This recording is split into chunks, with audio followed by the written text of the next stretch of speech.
Hi, I'm Lexi. Let's learn 10 good and bad ways to call someone talkative. Number 1, loquacious.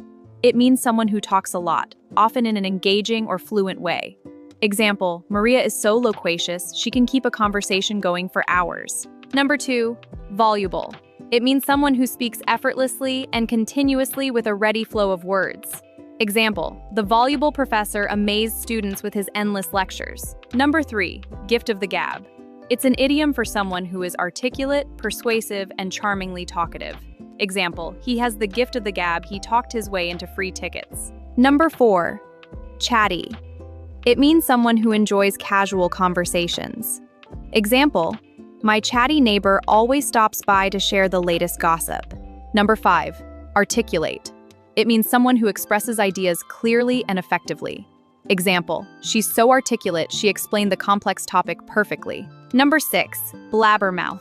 It means someone who talks too much and often reveals secrets or says inappropriate things. Example, don't tell him anything, he's a blabbermouth who tells everyone. Number 7, windbag. It means someone who talks excessively, usually about themselves, without saying anything meaningful. Example, that windbag talked for an hour about his vacation and never let anyone else speak. Number 8, garrulous. It means unduly talkative, especially about trivial matters, annoyingly wordy. Example, the garrulous taxi driver wouldn't stop talking about his ex-wife. Number 9, motormouth. It means someone who talks very fast and continuously, often to the point of annoyance. Example, stop being such a motormouth and let me finish my sentence. Number 10, long-winded. It means someone who drags on unnecessarily, making conversations boring and tedious. Example, his long-winded speech put everyone to sleep. And that's it.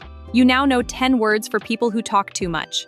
Like this video if you learned something new and share it with a friend who talks too much. Thanks for watching. See you in the next video.